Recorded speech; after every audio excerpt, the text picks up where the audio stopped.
Hello class 8th। ये आपके नागरिक शास्त्र यानी कि सिविक्स के चैप्टर 1 द इंडियन कॉन्स्टिट्यूशन के एक्स्ट्रा क्वेश्चन है। Very short. तो आपका पहला क्वेश्चन आता है, what do you understand by a monarchy, यानी कि राजतंत्र से आप क्या समझते हैं। तो monarchy is a form of government in which final authority rested with the king. राजतंत्र सरकार का एक रूप है जिसमें अंतिम अधिकार राजा के पास होते हैं। जितने भी अधिकार होते हैं अंतरिम अधिकार वो किसके पास पाए जाएंगे, राजा के पास पाए जाएंगे। ओके। अब आपका नेक्स्ट क्वेश्चन आता है, question number 2। In Nepal when did the interim constitution come into affect. तो नेपाल के में अंतरिम संविधान कब लागू हुआ था। In Nepal the interim constitution came into affect from January 15 2007। तो जनवरी 2007 में वहाँ पर अंतरिम अधिकार प्रारंभ हुआ था। नेपाल में अंतरिम संविधान कब लागू हुआ था, 15 जनवरी 2007 में। आपका क्वेश्चन नंबर 3 आता है, who is known as the father of the constitution. तो भारतीय संविधान के जनक के रूप में किसे जाना जाता है। तो Baba Saheb doctor Ambedkar is known as the father of the Indian constitution. Baba Saheb Ambedkar को भारतीय संविधान का जनक माना जाता है। क्लियर। अब आपका नेक्स्ट क्वेश्चन आता है, व्हाट इज स्टेट। राजतंत्र क्या है। The state refer to a political institution that represent a sovereign people that occupy a definite territory। राज्य एक राजनीतिक संस्था है जो एक संप्रभु लोगों का प्रतिनिधित्व करती है जो एक निश्चित क्षेत्र पर कब्जा करते हैं। क्लियर। अब आपका नेक्स्ट क्वेश्चन है, व्हाट डज फेडरलिज्म मीन, यानी कि संघवाद का क्या अर्थ है। फेडरलिज्म रेफर करता है to the existence of more than one level of government in the country, यानी कि वो बताता है, संघवाद से तात्पर्य है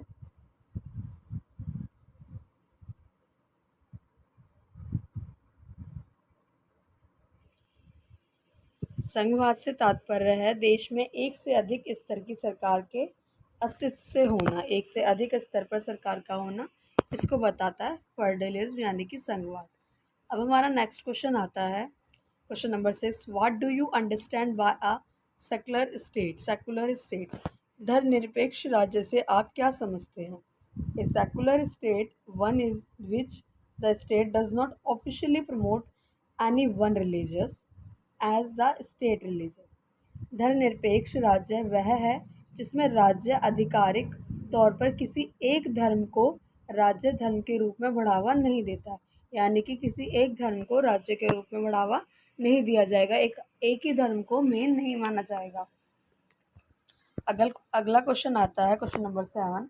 what is democracy. Democracy is a form of government in which we choose our leader so that they can exercise power responsibly on our behalf। लोकतंत्र एक प्रकार की सरकार है जिसमें हम अपने नेताओं को चुनते हैं ताकि वे हमारी जिम्मेदारी सत्ता का प्रयोग कर सके, यानी कि उसको अच्छे तरीके से कार्य को वो कर सके जिसे हम लोग चुनते हैं। What is a universal adult फ्रांचीज। सार्वभौमिक वयस्क मताधिकार क्या है। Universal adult फ्रांचीज means that the right to vote should be given to all adult citizen without discrimination of caste, class, color, religion और gender। सार्वभौमिक मताधिकार का अर्थ है कि वोट देने का अधिकार सभी वयस्क यानी कि सारे एडल्ट सिटीजन्स को बिना किसी विदाउट एनी डिस्क्रिमिनेशन, बिना किसी भेदभाव के, चाहे वो जाति, वर्ग, रंग, धर्म या लिंग के आधार पर हो। अब हमारा नेक्स्ट क्वेश्चन आता है, question number 9। How does the Indian constitution safe guard करता है हमारी कंट्री को। भारतीय संविधान अल्पसंख्यकों की सुरक्षा कैसे करता है। The constitution usually contain rules that ensure that minority are not excluded from anything routinely available to the majority. संविधान में आमतौर पर ऐसे नियम होते हैं जो सुनिश्चित करते हैं अल्पसंख्यकों को किसी भी ऐसी चीज़ से वंचित ना रखा जाए जो बहुसंख्यक और नियमित रूप से उपलब्ध है। ठीक है, ऐसी चीज़ों से उनको वंचित ना रखा जाए, उनको अवॉइड ना किया जाए जो नियमित रूप से वहाँ पर प्रेजेंट है। क्वेश्चन नंबर 10 आता है हमारा, एक्सप्लेन राइट अगेंस्ट एक्सप्लॉयटेशन, यानी कि शोषण के विरुद्ध अधिकार क्या है? राइट अगेंस्ट एक्सप्लॉयटेशन का मतलब है ये एक ऐसा संविधान है जिसमें जबरन श्रम, 14 वर्ष से कम आयु के बच्चों को काम कराना, इनको प्रतिबंधित किया गया। ठीक, अब हमारा क्वेश्चन नंबर 11 है, what does our constitution contain? हमारे कॉन्स्टिट्यूशन में क्या क्या है, हमारे संविधान में क्या है? अवर कॉन्स्टिट्यूशन, हमारे कॉन्स्टिट्यूशन कंटेन करके रखता है नेशनल गोल, यानी कि नेशनल गोल, संविधान लोकतंत्र में धर्मनिरपेक्ष जैसे राष्ट्रीय लक्ष्य शामिल करता है, such as a democracy, secularism, the goal are kept in mind while forming rules. कानून बनाते समय इनको क्या रख सके, ध्यान में रख सके, यानी कि इस तरीके से लॉज को बनाया जाता है जो धर्मनिरपेक्ष हो, किसी के धर्म की आलोचना ना करे और किसी के साथ भेदभाव ना हो। अब हमारा नेक्स्ट क्वेश्चन आता है, question number 12, what is right against exploitation? What is right to equality?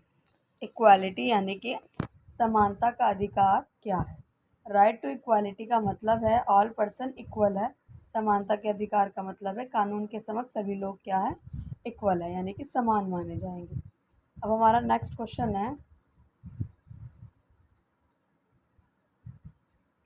What is human trafficking? मानव तस्करी क्या है? Human trafficking is a practice that illegal buying and selling of different communities across the national border. मानव तस्करी राष्ट्रीय सीमाओं के पार विभिन्न वस्तुओं की अवैध खरीद फरोख्त की प्रथा है।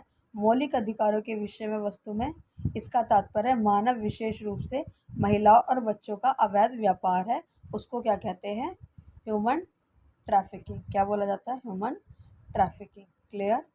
अब हमारा नेक्स्ट क्वेश्चन है, what do you mean bye a secular state?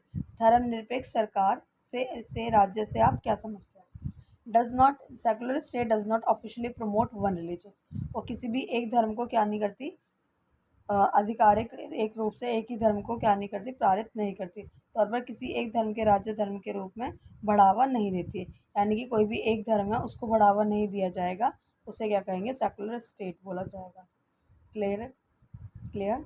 अब आपका नेक्स्ट क्वेश्चन है, question number 17, what caused fear among the member of constitute assembly?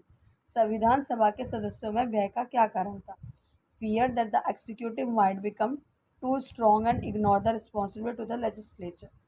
उन्हें डर था कि कार्यपालिका बहुत अधिक शक्तिशाली हो जाएगी और विधायिका के प्रति अपनी जिम्मेदारी नज़रअंदाज कर देगी। तो ये क्या था, संविधान के अंदर फियर था, कार्यपालिका के पास अधिकार ज़्यादा चले जाएंगे और वो न्यायपालिका को क्या कर देगी, विधायिका को क्या कर देगी, नज़रअंदाज करने लगेगी।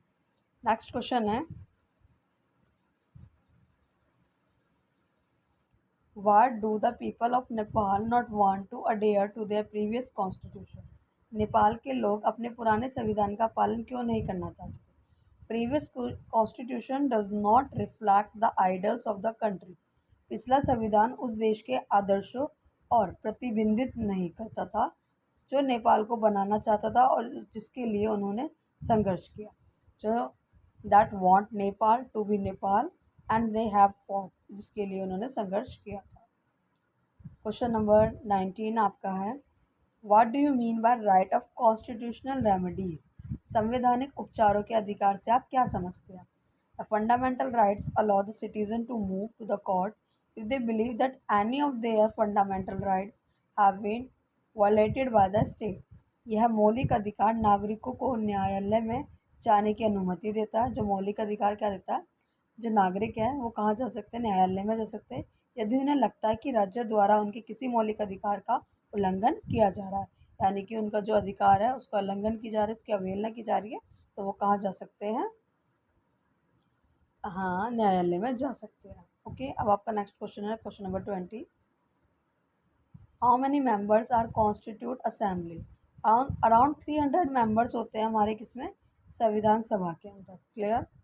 अब हमारा नेक्स्ट क्वेश्चन है, what do you mean by universal adult suffrage? सार्वभौमिक वयस्क मताधिकार से आप क्या समझते हैं? यूनिवर्सल एडल्ट सफ्रेज का मीन्स है vote given to every citizen, हर एक सिटीज़न को क्या देना, वोट देना, उनको उनके धर्म के हिसाब से यानी कि उनकी जाति के हिसाब से और लिंग के हिसाब से उनमें भेदभाव ना करना। अब हमारा नेक्स्ट क्वेश्चन है question number 22। Do citizen in India have role to elected their representative? क्या भारत में नागरिकों की अपने प्रतिनिधियों को चुनने में कोई भूमिका है? The constitution of the India guarantee universal adult suffrage for all citizen. इसका मतलब है the people of the Indian have a direct role in electing their representative. उनका बिल्कुल एकदम डायरेक्ट, निष्पक्ष, प्रत्यक्ष भूमिका है चुनने की अपने प्रतिनिधि को। भारत का संविधान सभी नागरिकों के लिए धर्म सार्वभौमिक वयस्क मताधिकार की गारंटी देता है। इसका मतलब है कि भारतीय के लोगों की अपनी प्रतिनिधि को चुनने की प्रत्यक्ष भूमिका है। अब आपका क्वेश्चन नंबर 23 है which document guarantee universal adult suffrage in India? कौन से दस्तावेज में भारत को सार्वभौमिक मताधिकार की गारंटी देता है? Indian guarantee universal adult suffrage for all citizen. Bharat का संविधान सभी नागरिकों के लिए सार्वभौमिक वयस्क मताधिकार की गारंटी देता है। ठीक है, तो कौन सा है? भारतीय संविधान। अब हमारा नेक्स्ट क्वेश्चन है question number 24। Why did the constitutional assembly propose universal adult suffrage? संविधान सभा में सार्वभौमिक वयस्क मताधिकार का प्रस्ताव क्यों रखा गया?